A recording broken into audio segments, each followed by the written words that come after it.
Namalavatra ny kabary izay nataon'ny filohan'ny kongresy ny tetezamita izay nilaza ny tokony hanokafana ny haino amanjery izay nakatona ary tokony hisy ihany koa hoy ny fanazavana nentin'ny filohan'ny kongresy ny tetezamita ny fahalalahana iteny eny anivo ny haino amanjery mpanjakana dia nitondra ny fomba fijeriny makasika izay avy hatrany moa ny ministra ny Serasera Harry Rahajason ndra ny fanazavana izay nentin'ity ministra ity moa dia nanambara ny tenany fa noho ny tsy fanarahan-dalàna no antony nakatona na ireo haino amanjery ireo.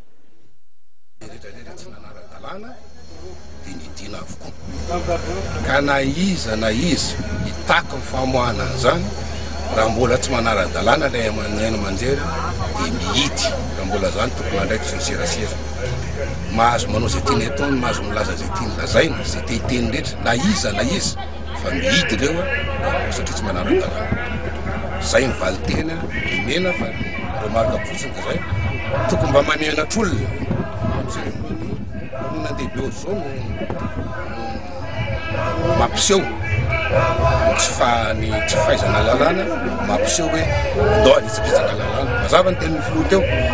sehatra tsy kaboraraka zany tsy manaiky kaboraraka inona tsy manaiky kaboraraka fampiarana ny lalàna ihany tsy siny kaboraraka zany a tsy mivolo eo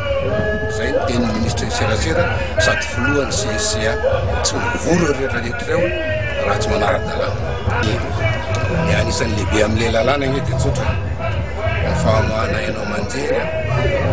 dia avy amin'ny alalan'ny apelidofra ary rehetrarehetra 10 maherinity reo tsisy apelidofra sasany amin'ireo ange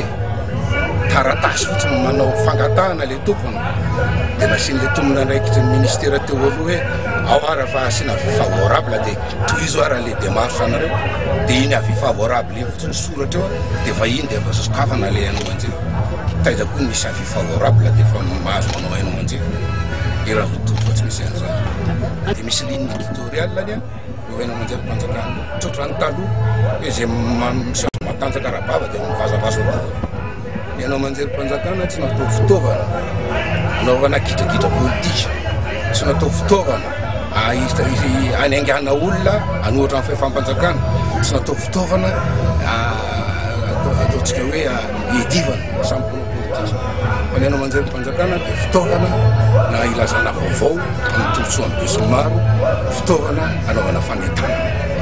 ary amin'ny fifidianana indray mba mandrasy zay nge le mampomeo a tsy mba mahay lalàna le lalàna dia milaza le code électoral fa rehefa amin'ny fotoana ny campagne électorale